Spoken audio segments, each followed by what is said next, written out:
Hello दोस्तों, कैसे हैं आप लोग। आई होप कि आप लोग अच्छे होंगे। दोस्तों, आज के वीडियो में जो हम डिस्कस करने वाले हैं वो ई इनवाइस से रिलेटेड, क्योंकि मैंने जब इस पीरियड का GST-R1 जब फाइल करने जा रहा था तो उसमें मेरे को ई इनवाइस से रिलेटेड एक एरर दिखा। मैंने सोचा आप लोगों से भी ये चीज़ शेयर करूं कि हो सकता है आप लोगों के साथ भी ऐसा एरर हो रहा हो और आप लोग ध्यान ना देते हों। तो दोस्तों, मैं आप लोगों से रिक्वेस्ट करूंगा कि वीडियो को लास्ट तक जरूर देखिएगा। बिना देखे अपने GST-R1 को फाइल बिल्कुल मत करिएगा। तो दोस्तों, उससे पहले आप लोगों से रिक्वेस्ट करूंगा कि चैनल को सब्सक्राइब नहीं किया है तो प्लीज़ सब्सक्राइब द चैनल और बेल आइकन को दबाना बिल्कुल मत भूलिएगा। सबसे पहले दोस्तों, मैं आप लोगों को जीएसटी के पोर्टल पे ले जाता हूँ। यहाँ पे मैंने लॉगिन आईडी पासवर्ड डालने के बाद जीएसटी पीरियड सिलेक्ट किया हमने, और यहाँ पे देखेंगे हमारे नवंबर मंथ का पीरियड है और ड्यू डेट जो है 11 दिसंबर 2023 है। यानी हमारी 11 दिसंबर 2023 जो लास्ट डेट है GST-R1 का। अब यहाँ पे देखेंगे हमारा 80 इनवाइस मतलब 80 इनवाइस हमारी GST-R1 में शो हो रहा है। जो B2B सप्लाई है उसमें आपको 80 इनवाइस शो हो रहा है, 80 इनवाइस, जो कि ये क्लाइंट जो है ये ई इनवाइस अपना जनरेट करता है। यानी जब भी आप 5 करोड़ से ऊपर होते हैं तो आपको इनवाइस जनरेट करना पड़ता है। तो ये भी कस्टमर 5 करोड़ से ऊपर है इसकी टर्नओवर, और ये इनवाइस जनरेट करते हैं और ई इनवाइस से पोर्टल से ऑटो पॉपुलेट होकर डाटा इनके GST-R1 में आया है। अब आते हैं हम अपने टैली में। टैली में जब आए हमने अपने GST-R1 को ओपन किया और यहाँ पे हमने पीरियड सेलेक्ट कर लिया नवंबर। तो यहाँ पे मैंने देखा कि इन्होंने जो टोटल ई इनवाइस जो जनरेट किया है वो 89 किया है। ठीक है, यहाँ पे आप पीरियड भी देख लेंगे 1 नवंबर 2023 से 30 नवंबर 2023, और नीचे यहाँ पे देखेंगे IRN जनरेटेड। ठीक है, फ्रॉम ई इनवाइस सिस्टम इन्होंने 89 किया है। और यहाँ पे जो ई इनवाइस की पोर्टल से ऑटो पॉपुलेट होके जो आया है इनवाइस GST-R1 में, यहाँ पे 80 आया है, 80 आया। तो आप ये समझ सकते हैं कि जब कस्टमर ने ई इनवाइस डायरेक्ट जब टैली से ई इनवाइस के पोर्टल पर रिपोर्ट कर दिया है, तो जब ऑटो पॉपुलेट होकर डाटा GST-R1 में जब आया तो यहाँ पे भी आपको 89 आना चाहिए। जबकि हमने टैली में क्या देखा कि हमने सारा ई इनवाइस जनरेट किया हुआ है।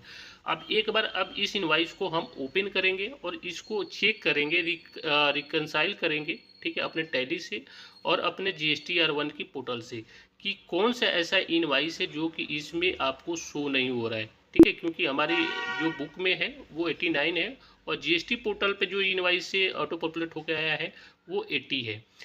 ठीक है, तो सबसे पहले हम नवंबर का जो भी सेल है यहाँ पे हम एक बार ओपन कर लेंगे और यहाँ पे आपको प्रेस करना है F12। क्या प्रेस करना है? F12। और यहाँ पे आपको नीचे आने के बाद alphabetical A to Z select करके इंटर करना है। इससे क्या होगा कि एक नाम के जो एक कस्टमर का पूरे मंथ में यानी नवंबर मंथ में जितने भी इनवाइस होंगे वो एक जगह हो जाएंगे। ठीक है, तो इससे आपको चेक करने में आसानी होगी। तो सबसे पहले आपको यही करना है कि सेल रजिस्टर खोलने के बाद नवंबर का आपको F12 प्रेस करना है और वही अल्फ़ाबेटिकल A to Z को सिलेक्ट करके इस तरह से आपको कर लेना है। उसके बाद दोबारा हम आएंगे अपने GST पोर्टल पे। सबसे पहले उस इनवाइस को पकड़े, ऊपर से हम एक एक करके आपको क्रॉस चेक करके जाना है। ठीक है, सबसे पहले जो आपका पार्टी होगा उस पार्टी के सामने देखेंगे कि इसमें GST पोर्टल पे कितने इनवाइस है। तो यहाँ पे देखेंगे सबसे पहले GST नंबर, पार्टी का नाम, टैक्स पेयर टाइप, और यहाँ पे प्रोसीड रिकॉर्ड्स जो आ रहा है तो इसमें आपको क्वांटिटी भी दिख रहा होगा। तो सबसे ऊपर वाला जो पार्टी है इसमें मेरे को जो दिख रहा है ये 2 दिख रहा है, यानी 2 इनवाइस इसके सामने दिख रहा है इसमें। यानी कि ये पूरे मंथ में ये पार्टी ने केवल 2 इनवाइस लिया है GST पोर्टल के हिसाब से। ठीक है, उसी तरह से हम अपने टैली में आएंगे और टैली में आने के बाद उस पार्टी को चेक करेंगे क्या इस पीरियड में उसका केवल 2 ही इनवाइस है, और जो भी होगा उसको आपको शिफ्ट के साथ उसको सिलेक्ट कर लेना है। ठीक है, शिफ्ट के साथ सिलेक्ट करने के बाद आपको कंट्रोल R के साथ उसको हाइड कर देना है। तो उसी तरह सबसे पहले हम इस पार्टी को नाम पकड़ते हैं और उस पार्टी को अपने टैली में चेक करते हैं। तो ये हमारी जो पार्टी जो कस्टमर होगा उसको हम यहाँ से सिलेक्ट करेंगे और उसके बाद यहाँ से कंट्रोल R से इसको हाइड कर देंगे यहाँ पे। ठीक है, इससे क्या होगा कि ऐसे जो जो भी मैच होता जाएगा हमारे पोर्टल से और हमारे बुक में, वो ऐसे हाइड करते जाएंगे। जो बाकी का रह जाएगा वो आपको ये समझिए कि वो आपके GST पोर्टल पे नहीं दिख रहा है। ठीक है, तो इस तरह से फटाफट आपको एक एक करके जितने भी बिल होंगे अपने GST पोर्टल से लेके और अपने टैली से एक बार क्रॉस चेक जरूर कर लेंगे। अगर इस तरह से आपको एरर आ रहा है तो ये एरर जो है आपको ई इनवाइस से रिलेटेड है, क्योंकि इस कस्टमर ने, हमने आपको दिखाया कि इन्होंने टैली में 89 जो ई इनवाइस है जनरेट किया है, और सबके सब कोई ऐसा इनवाइस नहीं है जिसका इन्होंने ई इनवाइस नहीं जनरेट किया है। आपको दिखाया था, उसमें आपको जनरेटेड दिखा रहा था iron generated invoice for E invoice system, ठीक है, 89 दिखा रहा था, और अपने जीएसटी पोर्टल पे नीचे जो दिखा रहा था वो 80 दिखा रहा था।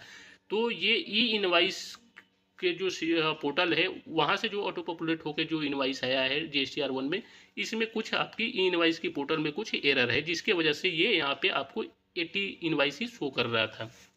ठीक है, तो आपको करना क्या है, जैसे मैंने आपको बताया, एक एक करके ये सारे अपने बिल को अपने उससे पोर्टल से, अपने टैली से, अपने पोर्टल से वो पार्टी को एक एक करके सिलेक्ट करेंगे, चेक करेंगे, जो ओके होगा उसको शिफ्ट के साथ ऐसे सिलेक्ट करते जाएंगे, और लास्ट में जो बचेगा वो समझें कि आपका इनवाइस जो है वो आपके जीएसटी पोर्टल पे नहीं है। ठीक है, तो इस तरह से हमने एक एक करके जब क्रॉस चेक किया अपने जीएसटी पोर्टल से, और अपने टैली में जो बिल है उसको जब चेक किया, और इसके बाद जब हाइड किया हमने, तो हमारे को पता चला कि ये जो 9 इनवाइस है, 9 इनवाइस है जो कि अपने जीएसटी पोर्टल पे नहीं शो रहा है, जबकि ये सारे इनवाइस की ई इनवाइस जनरेट हुआ है। तो एक्चुअल में ये होना चाहिए कि जब हम किसी भी बिल का ई इनवाइस जनरेट करते हैं तो ई इनवाइस की पोर्टल पे जाता है, वहाँ से आपकी GSTR1 की टेबल में ऑटोमेटिक B2B वाले टेबल में आपको ऑटोमेटिक ऑटो पॉपुलेट होके आता है।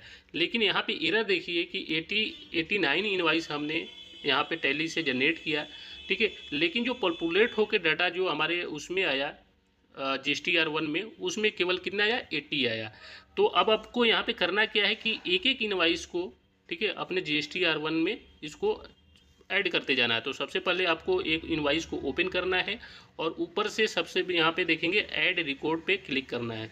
ठीक है, ऐड रिकॉर्ड पे क्लिक करेंगे, उसके बाद अपने टैली में से उस कस्टमर का जो भी आपका उसका GST नंबर होगा वो GST नंबर यहाँ पे पहले मेंशन करेंगे। तो आपको करना क्या है कि पार्टी नाम को एडिट करना है, और नीचे यहाँ पे आने के बाद शिफ्ट यहाँ पे आके आप इसको कॉपी कर लेंगे, Ctrl+C से यहाँ पे कॉपी कर लेंगे। ठीक है, Ctrl+C दबा के, और उसके बाद GST पोर्टल पे आना है, यहाँ पे आपको Ctrl+V से प्रेस कर देंगे तो आपका GST नंबर यहाँ पे आ जाएगा। ठीक है, और जैसे GST नंबर उसका कस्टमर के आ जाएगा, ऑटो यहाँ पे उस कस्टमर का नाम भी आ जाएगा। उसके बाद यहाँ पे आपको अपने टैली से जो इस इनवाइस का इनवाइस नंबर मेंशन करेंगे, डेट सिलेक्ट करेंगे, और जो टैक्सेबल वैल्यू होगा, अगर 18% का है आइटम तो यहाँ पे 18% डालेंगे, अगर 12% का तो इस टेबल में अलग अलग करके डालेंगे। तो सबसे पहले हम यहाँ पे ऊपर इनवाइस नंबर डालते हैं। ठीक है, इनवाइस नंबर डालने के बाद उसका डेट डालेंगे, और डेट डालने के बाद टोटल अमाउंट डालते हैं, और उसके बाद यहाँ नीचे टैक्सेबल अमाउंट डालने के बाद यहाँ पे सेव पे क्लिक कर देंगे। सेव पे जैसे ही क्लिक करेंगे तो ये जो इनवाइस है आपका, ये आपकी GST पोर्टल पे B2B वाले टेबल में ऐड हो जाएगा। इसी तरह से जितने भी इनवाइस आपके मिसिंग हैं इसमें आपके GSTR1 में, आपको उस तरह से एक बार रिकनसाइल करने के बाद ये चीज़ ध्यान रखना है कि अगर भले ही आप इनवाइस जनरेट करते हैं टैली से, तो आपको एक बार रिकनसाइल जरूर करना है कि क्या आपके पोर्टल पे जितने इनवाइस शो हो रहे हैं उतना इनवाइस ही आपके बुक में है, यानी टैली में है। तो टैली से GSTR1 फाइल करते टाइम आपको ज़रूर चेक करना चाहिए, क्योंकि मैंने ये बहुत बड़ा एरर देखा। अगर थोड़ा सा अगर आदमी केयरलेस हो तो आप गलत GSTR1 फाइल कर सकते हैं। तो दोस्तों मेरे को ये चीज़ बहुत अजीब सा लगा, क्योंकि हमने सारे चीज़ ओके कर रहे हैं, लेकिन हमारी ई इनवाइस की पोर्टल की एरर की वजह से हमें गलत रिटर्न फाइल कर सकते हैं। तो दोस्तों आई होप कि आप लोग की ये वीडियो अच्छा लगा होगा। मिलते हैं नेक्स्ट वीडियो में। जय हिंद, जय भारत, धन्यवाद।